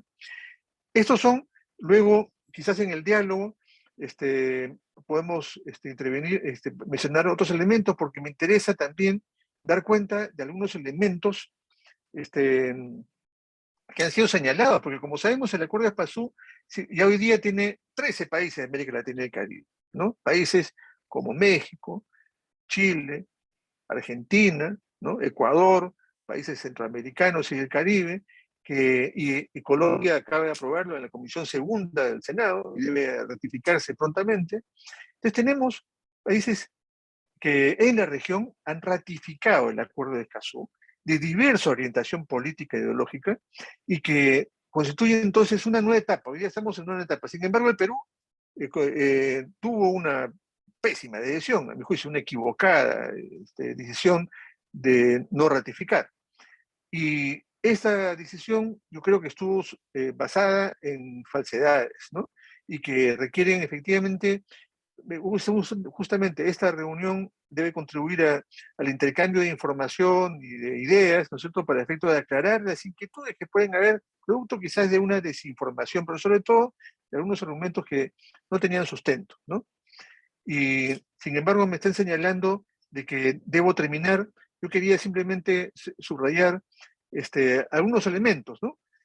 Quizás conviene decirlos mejor de una vez, ¿no? Porque se señaló que el Acuerdo de Escazú implicará entregar la soberanía de la Amazonía peruana y del 53% de nuestro territorio nacional. Es absolutamente falso, ¿no? Porque además el Acuerdo de Escazú, y basta leerlo, reconoce claramente la soberanía de los países y la soberanía en el aprovechamiento de los recursos naturales que existen en sus territorios. Ese es un elemento que las cancillerías y todos los estados y las personas, ¿no es cierto?, efectivamente exigimos. Es decir, la soberanía está por encima. Y eso está reconocido en el artículo 3, y dice claramente el principio de soberanía permanente de los estados sobre los recursos naturales está reconocido, y además el principio de igualdad soberana de los estados. Y además, el artículo 13 dice, cada parte, de acuerdo con sus posibilidades y de conformidad con sus prioridades nacionales, se compromete a facilitar medios de implementación para las actividades nacionales necesarias para cumplir las obligaciones derivadas del presente acuerdo. Además, en varios artículos se dice, de conformidad con la legislación nacional. Es decir, claramente se reconoce, se respeta y se consolida la soberanía de los países y la soberanía sobre el aprovechamiento de los recursos. Es absolutamente falso sostener una cosa distinta a esto, porque está claramente establecido, y sería de señalar de que las cancillerías de los estados de más de 24 países han cedido la soberanía. Es absolutamente irreal. Y además, el Acuerdo de Escazú no se refiere a la Amazonía, en ninguna parte, no habla en absoluto. Y porque además es un acuerdo de América Latina y el Caribe, ¿no es cierto? Y no todos los países están vinculados con la Amazonía, y no cede en ninguna parte del territorio nacional. Absolutamente falso, sin sustento esta afirmación. Luego dice, quienes señalaron estas observaciones decían que el acuerdo de Escazú otorga a la Corte Internacional la competencia de resolver controversias nacionales sobre recursos naturales. Es decir, como que una persona, una comunidad, una empresa pudiese recorrer a la Corte de la Haya para evitar que haya determinada inversión. Falso, ¿no? El acuerdo de Escazú establece que entre particulares, así como entre particulares del Estado, el acceso a la justicia en asuntos ambientales se asegura exclusivamente en el marco de la legislación nacional. Artículo 8.2. En consecuencia, esto ya de por sí desbarata esa falsedad. Pero además, tan falsa es eso que desconoce que la Corte de la Haya no resuelve controversias entre comunidades y privados o entre estos y el Estado. Solo pueden ser partes los estados, ¿no? ¿Ya? Y además, esa referencia a la Corte de la Haya fue malintencionadamente señalada, ¿no?, para crear un temor, ¿no? Está presente en un conjunto de otros tratados internacionales, inclusive ex cancilleres, lo cuestionaron algunos, ¿no?, como Tudela, González Posada, por ejemplo. Estos dos señores señalaron esto regularmente. Y bueno, ha habido acuerdos internacionales suscritos por esos cancilleres que precisamente establecen esa misma disposición. Porque y con esas características, ¿no? Consecuencia, tampoco eso debe ser materia de preocupación. Luego se señaló, ¿por qué? Que no permite reservas, ¿no? Bueno, no permite reservas, es decir, que tiene que ser todo el acuerdo completo, no puedo excluir determinado artículo. Decían, no, hay que adoptar el acuerdo, están de acuerdo, pero hay que quitar la referencia a la Corte de la Haya. Y hemos dicho que esa referencia, ese argumento no tiene sustento, ¿no? Pero, pero en realidad se desconoce, por eso es importante informar que las reservas, es decir, ratifico el acuerdo, el tratado internacional, pero no determinado aspecto, ¿no? No son obligatorias en los tratados, pero además, en los tratados internacionales ambientales y ninguno de los adoptados del año 85 permite reservas. ¿Pero y por qué? Porque para lograr el tratado se realiza un proceso de negociación, en este caso tomó más o menos 4 años, ¿no? En donde es consenso, es decir, basta que uno se oponga, un país que está en la negociación se oponga, para que ese texto tenga que ser revisado y se busque el consenso. Y porque además, el otro elemento es que, y por lo tanto, si hay un esfuerzo de esa naturaleza en la negociación, los países dicen, oye, si ya hemos acordado el texto en el punto y coma, ¿no es cierto? Y en ningún país ya puede decir en tal parte me excluyo, ¿no? Por eso no se permite la reserva. Y porque además, por la naturaleza del bien jurídico ambiental, entonces es fundamental que haya un compromiso multilateral para garantizar la salud del planeta, ¿no? Y paralizaría la economía, se señaló también. Y más, hacían referencia a la Amazonía, ¿no? En realidad ese tratado no es es para el conjunto, los países de América Latina, ¿no? Con las características que he mencionado, que no limita en absoluto la soberanía, ¿no? Estudios de la OCDE señalan claramente el organismo de cooperación y desarrollo económico, donde están los países con las mejores políticas públicas, ¿no es cierto? Uh, y recomienda fuertemente la ratificación, ¿no? Y además, dado que el Acuerdo de Escazú contribuye a la seguridad y la predictibilidad jurídica, esto contribuye a la inversión, ¿no? Es que mejor beneficio para la inversión es que tenga acceso a la información y que pueda participar en el proceso de toma de decisiones, o que la solución de controversias no sea quien tira la piedra o quien grita o el corrupto, ¿no? Sino con mecanismos jurídicos claros, ¿no? Luego se señaló que las propias comunidades tomarán las decisiones en asuntos ambientales y generarán proyectos de inversión, generando un temor, diciendo que determinados sectores anti-inversión, anti-minero o algo, podían no frenar. Entonces, y no, pues tampoco, ¿no? Porque el Acuerdo de Escazú, en el artículo 7, otorga a nacionales y personas bajo la obligación universal el derecho a participar en los procesos de toma de decisiones. Sin embargo, es claro de que participar en el proceso de toma de decisiones no es tomar decisiones. La participación de las comunidades y las personas en cualquier proceso de toma de decisiones no es vinculante. Y la decisión siempre reside en la autoridad pública. Eso es elemental, ¿no? Que se trata de una imposición de grupos ideológicos de interés. El tratado fue negociado de manera voluntaria y soberana por todos los países de América Latina y Caribe. Y además, los gobiernos que ya han firmado, ratificado, son de distintos signos políticos, de derecha, de izquierda, de centro, etc., ¿no? Y además establece una conferencia de las partes que es la máxima instancia, que son los estados partes. Y los estados partes examinan y fomentan la aplicación del tema, ¿no? Por último, y aquí ahora sí termino, se dicen, bueno, si los países ya han avanzado, el Perú ha avanzado en en su constitución, en varios marcos normativos, ¿para qué el Acuerdo de Escazú? Vuelvo a destacar de que lo que se busca es apoyar la aplicación efectiva de estos derechos de acceso. Por esa razón, el Acuerdo de Escazú contribuye al esfuerzo nacional de contar con una mejor democracia y Estado de Derecho ambiental, ¿no? Y ese es el tema, es decir, recordemos que dice el artículo 1, contribuir a la implementación efectiva, ¿no?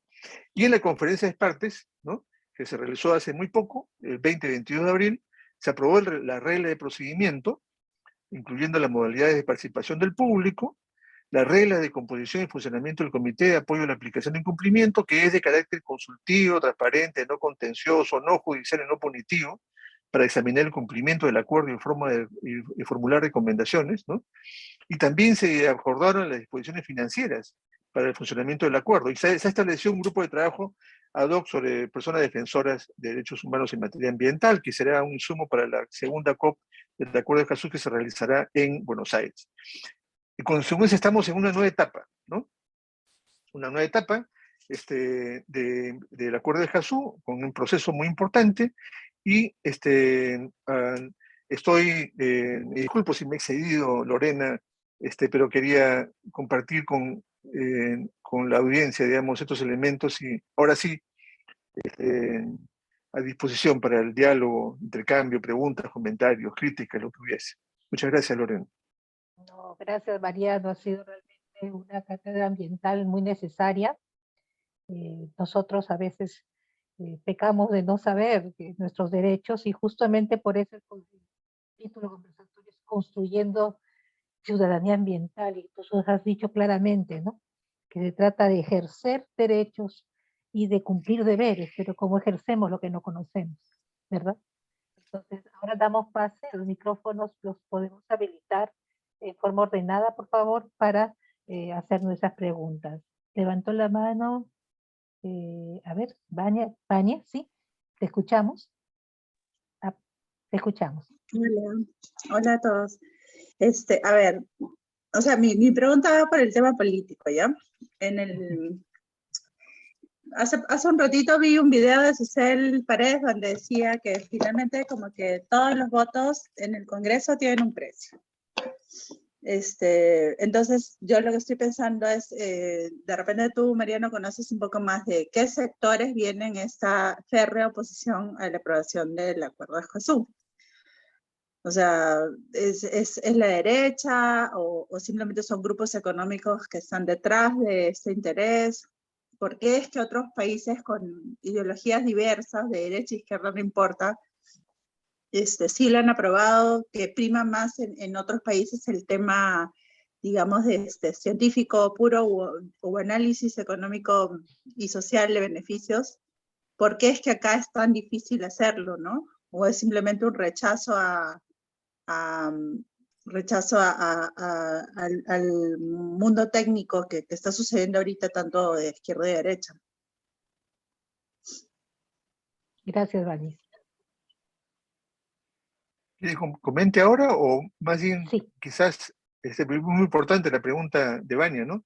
Pero quizás para no estar abusando más aún del micro, quizás si, por favor, después de unas 2, 3 intervenciones hacemos algún comentario.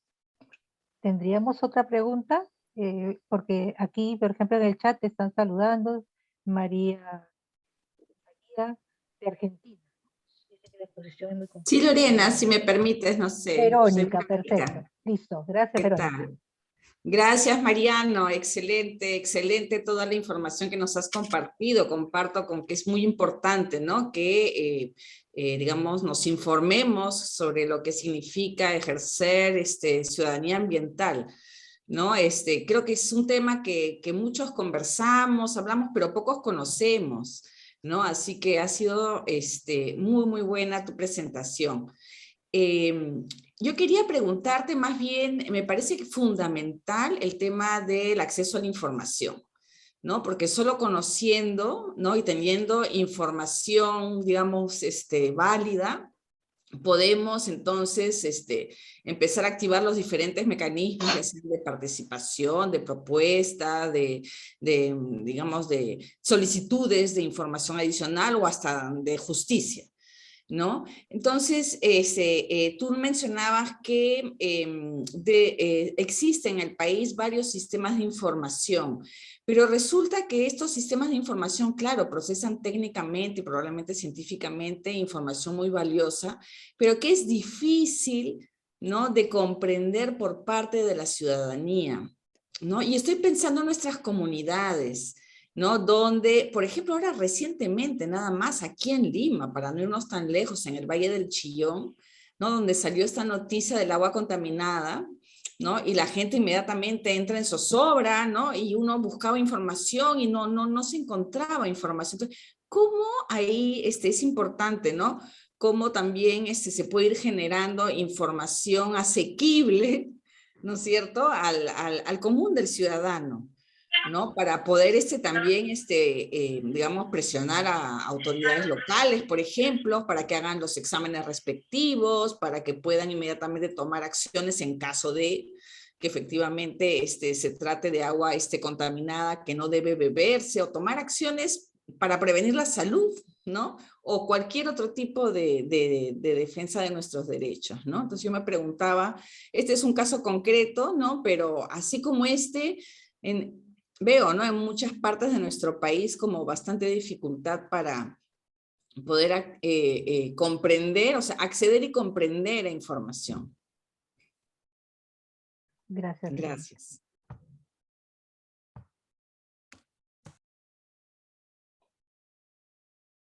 ¿Alguna otra pregunta para poder? ¿Listo, Vania? ¿Levantas la mano? Sí, otra pregunta. Para Mariano, si es que ha revisado los informes de las comisiones que han votado, digamos, opinado en forma desfavorable a la ratificación del acuerdo, para saber dónde está, digamos, la trampa, dónde está el malentendido, digamos, ¿por qué estos constitucionalistas están hablando de una pérdida de soberanía cuando no lo es tal, ¿no? O sea, ¿de dónde se están agarrando? Bien, voy a agarrar la última pregunta. Gracias, Vania, y gracias, Verónica. A ver, sí, efectivamente, no solamente lo revisamos, sino además generamos dictámenes alternativos, ¿no? Esa oportunidad además estaba con la clínica jurídica ambiental, con estudiantes hicimos dictámenes alternativos, y también con el congresista Alberto de la UNDE generamos lo que se llamó un dictamen alternativo, ¿no?, que técnicamente es dictamen en minoría, digamos, ¿no?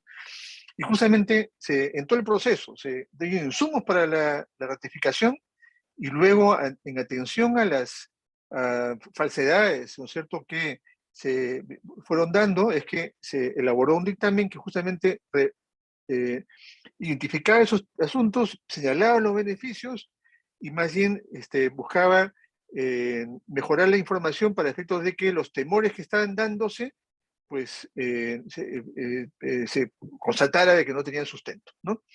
Y los que he señalado en la presentación son en esencia los puntos, ¿no? Es que no hay otra, ¿no? Y todo lo demás fue ya derivado de esos puntos, ¿no?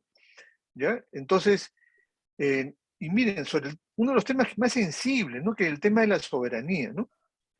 El gobierno peruano, durante todos los gobiernos últimos, su cancillería ha sostenido consistentemente la pertinencia del Acuerdo de Escazú, los beneficios del Acuerdo de Escazú, ¿no?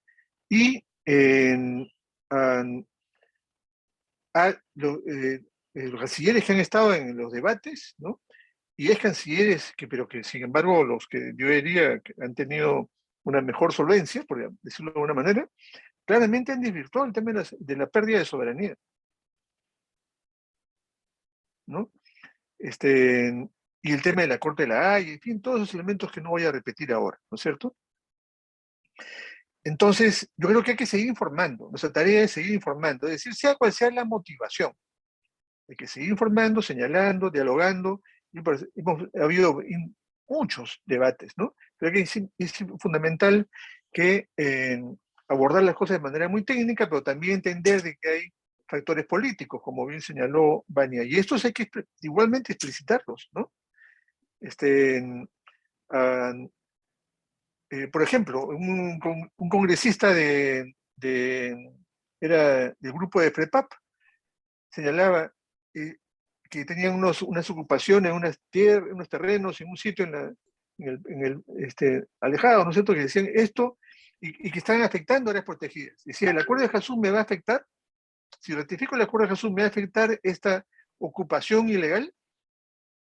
Entonces le decía, mire, con Acuerdo de Escazú o sin Acuerdo de Escazú, esa ocupación es ilegal. Esta específica, no estoy hablando de todas, específica, ¿no? Y en consecuencia, no confunda los niveles, ¿no? votaron en contra, sin embargo. ¿Ya? No recuerdo el nombre del congresista que en la Comisión de Relaciones Exteriores votó en contra. Y luego otros, yo diría que estaban igualmente, algunos congresistas que señalaban de que iba a afectar, en fin, todo el tema de la Amazonía que se levantó de forma falsa, ¿no? Dicen esto, no hay una sola disposición, es decir, no es un acuerdo sobre manejo de recursos, ¿ya? Es un acuerdo que vincula derechos humanos y ambiente. ¿Por qué son derechos humanos? Porque es el derecho de acceso a información, es un derecho humano, derecho de acceso a la participación, derecho humano, y un derecho a la justicia, acceso a justicia, derecho humano. Lo que ocurre es que las materias de esos derechos de acceso son ambientales, pero no es un acuerdo, no es un tratado que regula cómo debe aprovecharse los recursos. Eso es, cada país define su política y su mecanismo de aprovechamiento de recursos en las condiciones que cada país entiende. ¿Ya? En consecuencia, es importante, por lo tanto, seguir informando, repito. La pregunta, y bueno, y cada grupo político, cada congresista que exprese sus votos y demás debe, pues, efectivamente, esforzarse un poco más, porque la falsedad de la vez anterior ya yo creo que ahora no tienen valor, pues, ¿no? Si es que hay una adecuada difusión. La comentario, Verónica, es muy importante, ¿no? Y que justamente, fíjense, no estamos hablando de los problemas ambientales en alguna localidad lejana, ¿no? Sino estamos hablando de el Chillón, el caso que ha mencionado Verónica muy palpablemente, ¿no? Camión que cae con concentrado de zinc y que afecta, ¿no? Al río Chillón, y afecta a las criadores de trucha, afecta a todos aquellos usuarios del recurso hídrico del río Chillón, ¿no? Entonces la pregunta es, ¿qué tanto nos está afectando? ¿Está afectando o no? ¿Hay un riesgo o no? Tengo derecho a esa información. Primero, es necesario que haya la información.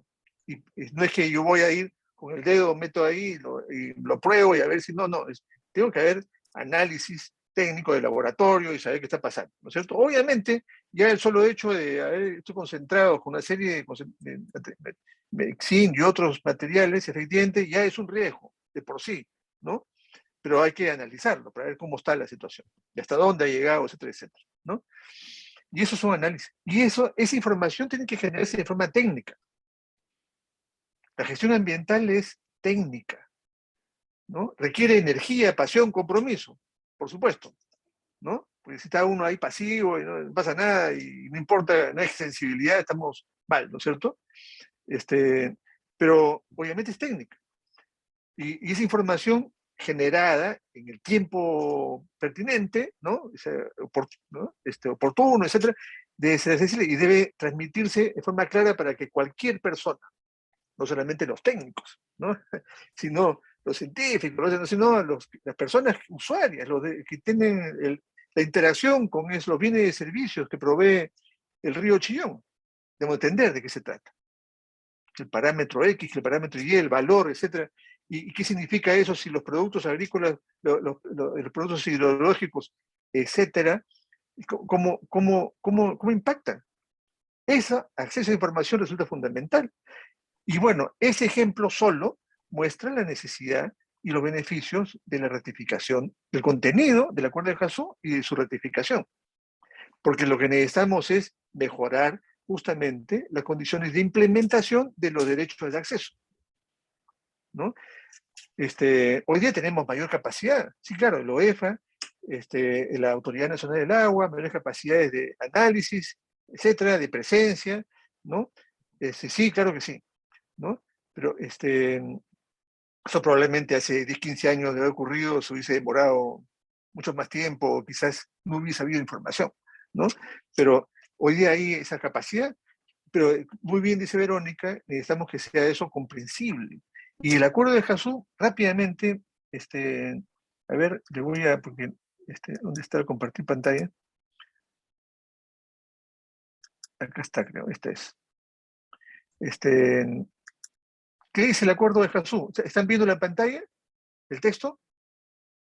Sí, sí se ve. Sí, ya. Rápidamente, no voy a leer a cada línea, ¿no? El artículo 5, acceso a información ambiental, ¿no? Entonces, cada parte, es decir, cada Estado debe garantizar el derecho del pueblo, de las personas, a acceder a la información. Que esté en su poder, bajo su control o custodia, de acuerdo al principio de máxima publicidad. Eso es lo que plantea. ¿Y eso qué significa? Y Verónica ha señalado varios elementos, pero dice uno, que las personas, el ejercicio de derecho, ¿qué implica? Solicitar y recibir información, sin necesidad de señalar por qué, ni justificar nada. Yo pido la información, porque es un derecho. Ser informado de forma expedita sobre si la información solicitada obra o no en manos de la autoridad. Ser informado del derecho a impugnar y recurrir la no entrega de la información. Cada parte además debe facilitar el acceso a la información de las personas o grupos en situación de vulnerabilidad, estableciendo procedimientos de atención de la formulación de solicitudes hasta la entrega de información, considerando esas condiciones de grupo en vulnerabilidad. Es decir, si por ejemplo hay un riesgo ocasionado por el derrame, la entrega de esa información debe ser considerando que hay una vulnerabilidad, la gente está angustiada, está con temores, inquieta. Bueno, hay que darle un manejo en ese sentido. Cada parte garantizará que dichas personas o grupos en situación de vulnerabilidad, incluidos los pueblos indígenas y grupos técnicos, reciban asistencia técnica para formular sus peticiones y obtener respuesta. Luego, las condiciones de negación de acceso. Ahí está regulado por qué, cómo y cuándo es que puedo una parte denegar. No entremos en detalle. Y condiciones para la entrega de información ambiental. ¿Cómo debe entregarse la información, Verónica? Aquí hay un elemento de la respuesta que tú señalabas, ¿no? Y que el solicitante pide un formato, eso debe ser entregado en ese formato, ¿no? Si está disponible. Hay un plazo máximo, 30 días, dice. En nuestro caso es menor, son 10 días. Estamos más avanzados que el acuerdo de Jasún, ¿no? ¿Qué más? Bueno, y otros elementos más, ¿no? Entonces, simplemente es una invitación el mecanismo de revisión, el sistema de información, ya lo señaló en la presentación. ¿Cómo debe divulgarse la información? ¿No? ¿No? Sistema de información actualizada, ciertas características básicas que debe tener el sistema de información, ¿no? Y todo eso fue negociado durante 4 años. Y cada parte estableció justamente lo que se hizo en parte en el momento inicial es, bueno, ¿cómo estábamos? ¿Cómo estábamos los países de América Latina? ¿Qué nivel de avance había en esto? ¿No? Y sobre esa base dijimos, bueno, hay unos más avanzados que en otros, pero es necesario avanzar en la implementación efectiva. Y esos mecanismos, esas disposiciones, son producto, efectivamente, de un consenso de los países de América Latina y Caribe, en consideración a nuestras condiciones, nuestras capacidades, y que requiere un proceso, obviamente, de aplicación paulatina. No es que el día siguiente todas esas condiciones van a estar listas, no, es un proceso, ¿no es cierto? Y de desarrollo de capacidades. Esto es, Lorena, espero haber atendido las preocupaciones de Verónica y de Vania. No sé si se puede una preguntita más chiquita. A ver si tuviera, De mi no parte, hubiera sí. Una preguntita chiquita. Otra participación antes de pasar nuevamente a repreguntar. Si no hubiera otra, creo que sí. A ver. Sí, no, yo quería preguntarte, Mariano, ¿y cómo estamos a nivel de gobiernos regionales y municipales? Sé que ustedes hacen un trabajo desde el Ministerio del Ambiente de capacitación, de formación de cuadros. ¿Cómo está, digamos, en este aspecto específico de lo que es digamos, todos estos dispositivos de acceso a la información, participación, que ya se ha venido, digamos, desarrollando con normativa interna y que ya se puede aplicar? ¿Cómo estamos a nivel de nuestras autoridades subnacionales? Vania, también tiene una pregunta. No sé si me escuchaste. Sí, te escuché, solamente que ha ocurrido un tema que debo atender, pero bueno, yo primero no estoy en el Ministerio del Ambiente, quiero precisar, O ¿no? cuando estabas, cuando estabas. Sí, pero sin embargo es valioso efectivamente los esfuerzos que se hacen del Ministerio del Ambiente para un trabajo de desarrollo de capacidades a nivel regional y local. Cada localidad, cada municipio, cada región requiere efectivamente desarrollar la información propia de su localidad, ¿no? Y de ahí que se establece como un elemento clave el que haya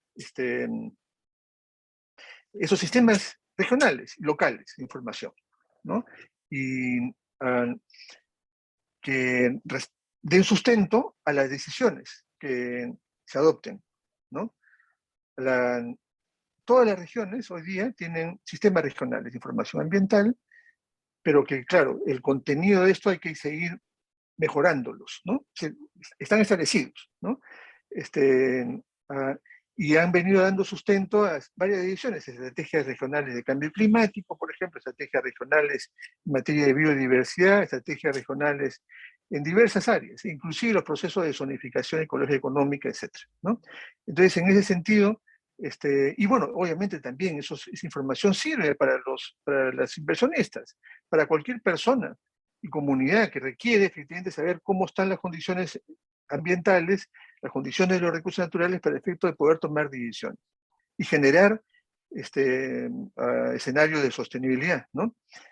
Eso es, sí. Y bueno, hay todo un proceso. Justamente el Acuerdo de Escazú debe contribuir a mejorar capacidades, no solamente a nivel del sistema nacional, sino sistemas regionales y locales. Es fundamental.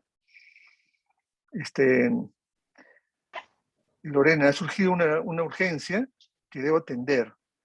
Sí. Que debo atender.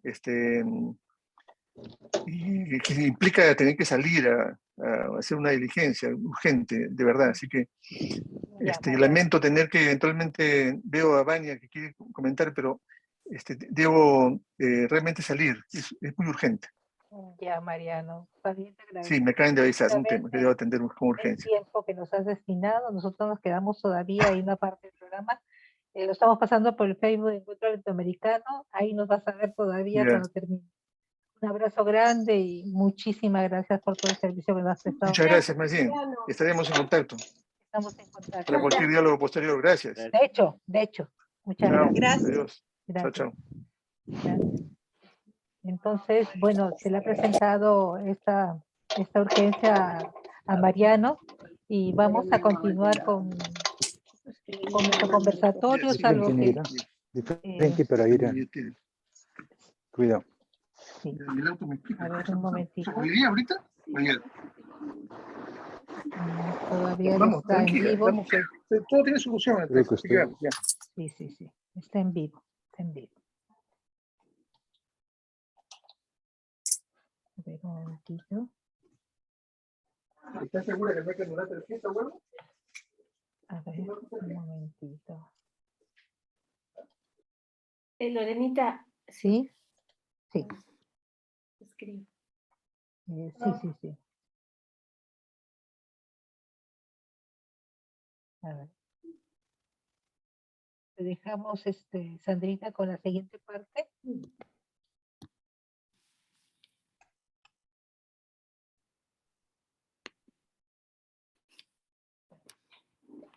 Bueno, buenas noches con todos. La verdad que agradezco mucho a Mariano y sé que cada uno de nosotros también, porque ha sido maravilloso escucharlo, conocer, y nadie ama ni protege lo que no conoce, ¿no? Así que quedamos bastante, y me he quedado bastante frustrada con todo este tema. Bueno, vamos a empezar una actividad cortita, pero significativa, para poder un poco entender cómo nos mimetizamos, ¿no? Cómo el ser humano se mimetiza, cómo el ser humano se mimetiza con su atmósfera sonora. ¿Por qué nosotros de la urbe tenemos una propuesta y por qué nuestros hermanos de la Amazonía pues tienen utilizar datos? Estoy escuchando, no sé si se pueden apagar. Pero llega un momento que se terminan, ¿no? Por favor, Lorenita, ¿me ayudas con eso? Listo. Bueno, y para continuar, permítanme comentarles creo que lo dejo así. Permítanme comentarles una experiencia, ¿no?, que me marcó la vida. Hace un tiempo me invitaron a la Cámara de Comercio de Lima, porque iban para hacer una actividad de favorecer ciertos canales de comunicación.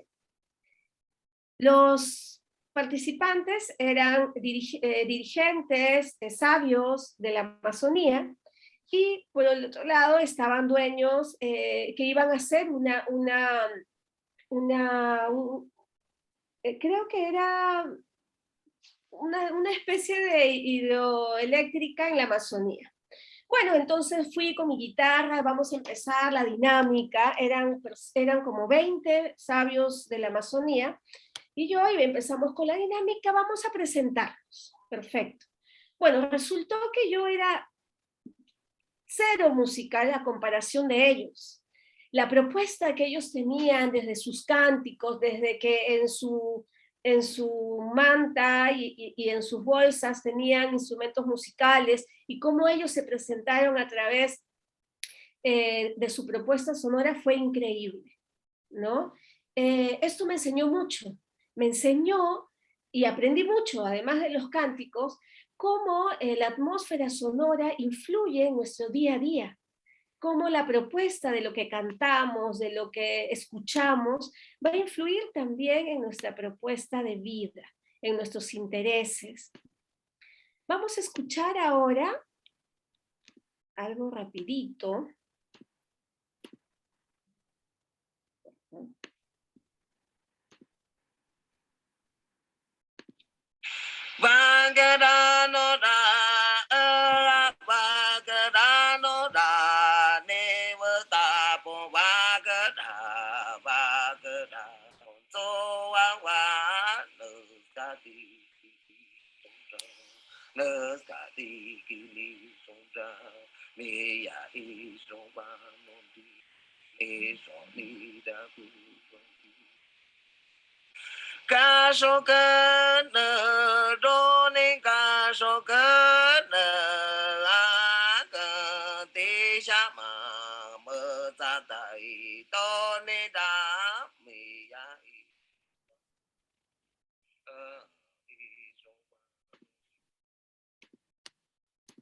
La propuesta sonora del ser humano se va a mimetizar con la atmósfera sonora.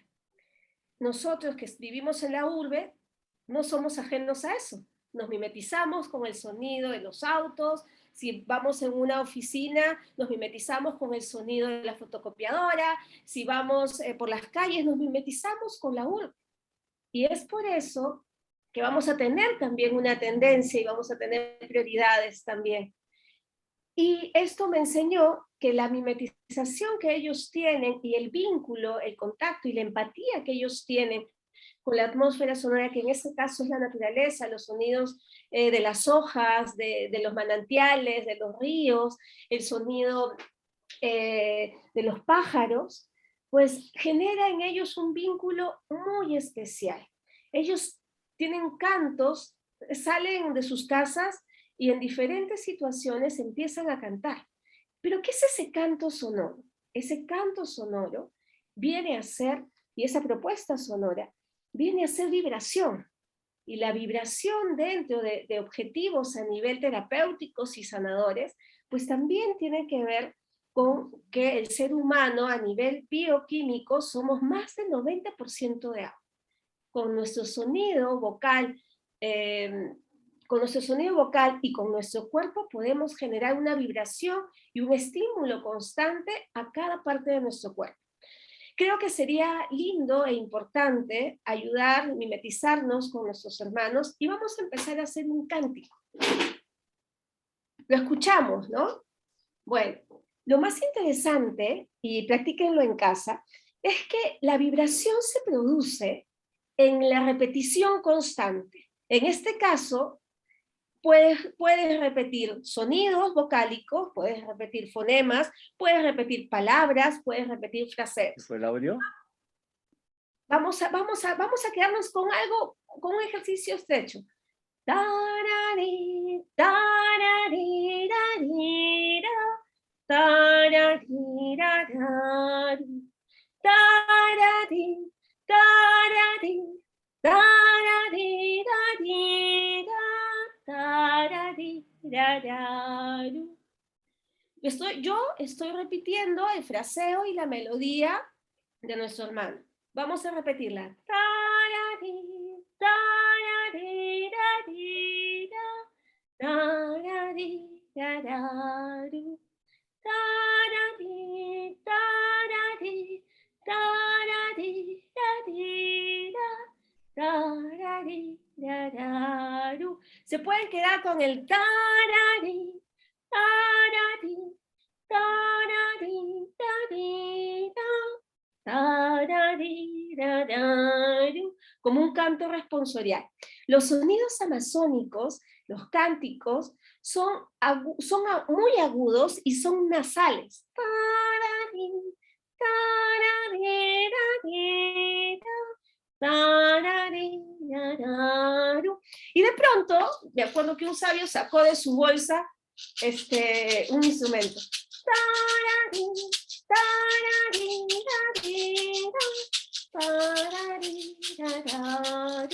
Lo importante del sonido es la repetición. Es más, hagan el ejercicio de repetir ma, ma, ma, ma, ma, ma, ma, ma, ma, ma,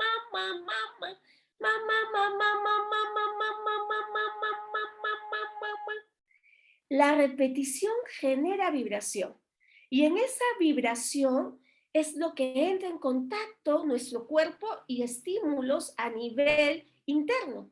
Entonces nuestra voz empieza a ser, y nuestras cuerdas vocales empiezan a ser agentes de vibración. Y este es el elemento número 1 sanador. Está estudiado, hay muchos estudios a nivel de la vibración del cuerpo humano y cómo este puede llegar a diferentes partes de nuestro cuerpo. Imagínense nosotros que nos mimetizamos con música a veces sintética, de la radio, pero imagínate si estuviéramos educados en cantar, en sonar, y de eso es una forma interesante de aprender y mimetizarnos con ellos.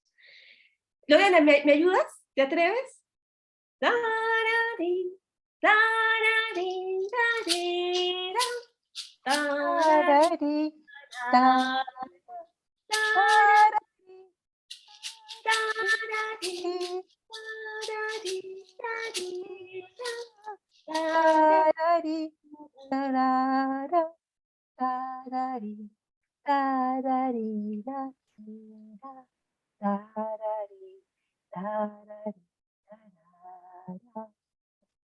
Gracias, Lorenita. Lo interesante de estas melodías y de esta vibración a nivel del cuerpo es que nos genera también un contacto con el otro.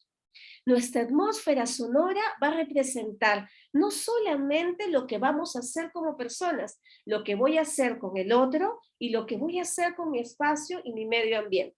Pero ustedes se preguntarán, ¿y cómo es que nosotros, que por ahí no vivimos en la Amazonía y no es nuestro estímulo constante, podemos ser tan empáticos, ¿no? Y podemos desear de que esto se mantenga y poderlo cuidar. Porque cada uno de nosotros venimos de una raíz, y la raíz es lo natural. En lo concreto de la pared, del cemento, es algo creado. Y muchas de las personas generamos esa empatía con nuestros antepasados. La vibración es un hermoso espacio de estar en contacto con uno mismo. Y nuestros hermanos de la Amazonía nos lo enseñan cada día en sus hábitos diarios y que serían bueno poder aprenderlos. Entonces, como último consejo es vibren. Yo aprendí con ellos la importancia que es vibrar, salir y tararear. Lo importante que eso nos ayuda a oxigenar nuestro cerebro. Ellos tienen hábitos incorporados en su día a día que los ayudan a ser personas mucho más reflexivas. Nosotros, los de la urbe, en un espacio cosmopolita, tenemos nuestro ambiente sonoro visualizado en la palabra, por eso que hablamos tan rápido y por eso pregunta, porque esto es nuestro mecanismo y nuestro ejercicio diario. Ellos, por el contrario, tienen un ejercicio diario de contemplar y de escuchar. Qué importante viene a ser poder también entender que su atmósfera sonora de ellos los enriquece de una manera diferente y qué interesante puede ser complementarlos. Así que si quieren vibrar, el éxito está en la repetición constante. Eso lo aprendí con ellos. Gracias, Sandra, por habernos transferido esa experiencia tan hermosa de la sanación, que nos acerca a la espiritualidad de nuestros hermanos de indígenas. Nos invitan siempre a a estar en comunión con ellos. Lorena. Gracias. Sí. No te escuchamos, Lorena. Oh. Sí, ¿Aló? más ¿Ahora? fuerte. ¿Ahora? Ahora sí, Ya. ahora sí. Agradeciendo entonces a Sandra nuevamente por esta experiencia de espiritualidad común, conversatorio, dándole la palabra a Jorge Núñez, quien es responsable de la Comisión para el Cuidado de la Casa Común. Muchas gracias, Lorena. Amigos de la Amazonía, amigos de la vida en abundancia, amigos de Dios, amigos de la música, de la vibración, contento de este esfuerzo para estar informados básicamente sobre el Acuerdo de Escazú y motivar la reflexión sobre nuestros derechos ambientales, sobre nuestro estado de derecho ambiental. No me queda más que cerrar esta reunión con la esperanza que se sientan menos solos, que tengan la seguridad de que estaremos prontos a dar todo de nosotros para respaldar su lucha. Nos vemos pronto, nos llaman y estaremos allí. Salud y paz para todos.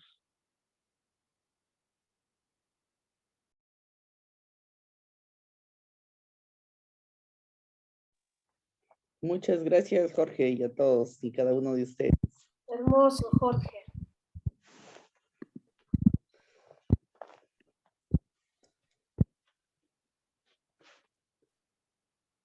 Les pedimos por favor que prendan sus cámaras para podernos tomar una foto, ¿sí? Mientras las vamos prendiendo, vamos a agradecer la difusión de este evento. Ahí muy bien, nos acomodamos para nuestra gran sonrisa. Gracias a ustedes, gracias a ti, Viviana, gracias por a Radio La Voz de la Selva, 93.9 FM Iquitos, a Radio Amistad, 90.1 FM Aucayacu, Centro Amazónico de Antropología y Aplicación Práctica, CAAP, que ha transmitido este evento, Comité de Defensa del Agua Iquitos Loreto, Resurgir Amazónico, Mesa de Movimientos Laicales Perú, a todos sus integrantes, también a los invitados y personalidades que nos han acompañado. Gracias Laura, gracias Daniel por estar con nosotros. Gracias a todos y cada uno. Ya tenemos prendidas las cámaras, ¿sí? Bien, entonces Manuelito nos va a dar las indicaciones para la foto. Si alguien quiere también prender su micro para agradecer. Ahí estamos. Sí, les pedimos que prendan sus cámaras, por favor. Por favor, ¿sí? Muchas gracias. Ahí vamos, muy bien. Van a hacer 2 fotos porque no salen todos en un solo cuadro, pero por favor vayan prendiendo. Claudia, María del Carmen, Antonieta. Laurita prendió su cámara. Gracias, Laura. Antonieta, Rosa Ramírez. Bien. Ahí vamos con la primera foto. A ver, hay que peinarse un poco. Una sonrisa amplia que refleje nuestra esperanza en este tema que necesitamos tanto. 1, 2, 3.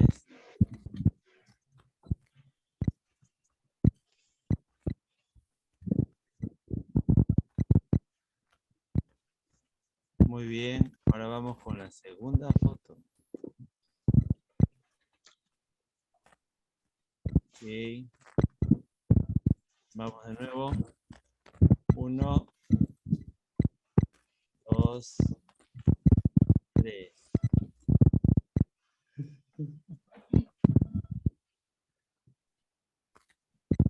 Muy bien. Muchas gracias. Ok, a ustedes también, gracias. Gracias por estar con nosotros. Gracias. Muchas gracias. Bueno. Hasta una próxima Gracias a oportunidad. todos, muchachos. Muchas gracias. Muchas gracias. Por una Gracias. urgencia, igual que Mariano, he tenido que salir a la calle por una urgencia.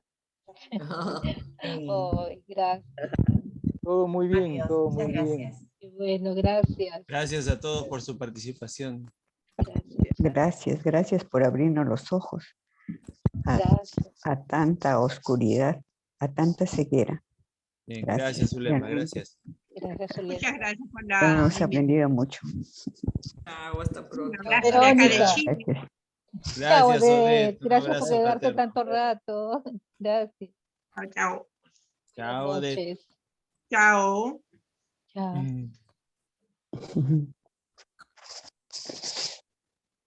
De Jacqueline también. Sí. Chao, Jacqueline. Chao, Claudia. Gracias. Chao, Antonieta, también desde Chile. María Fernanda. Gracias. María Fernanda.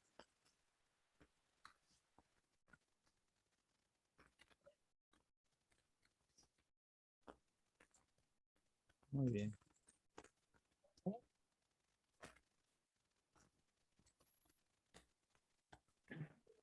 Hoy es santo de mi hija. ¿Sí? Está Oh, soplando Oh. su velita. Oh, caramba. Muchos 25 saludos. años. a ver. Salimos un momentito todos de pronto y volvemos a entrar solo un minutito. Ya, ¿Parece? ¿Ya? ya, yo me quedo entonces. Si tú te quedas, nosotros salimos. Ya, Gracias. nos vemos. Nos vemos. Chao. Cierras entonces. Sí, Gracias. sí, sí.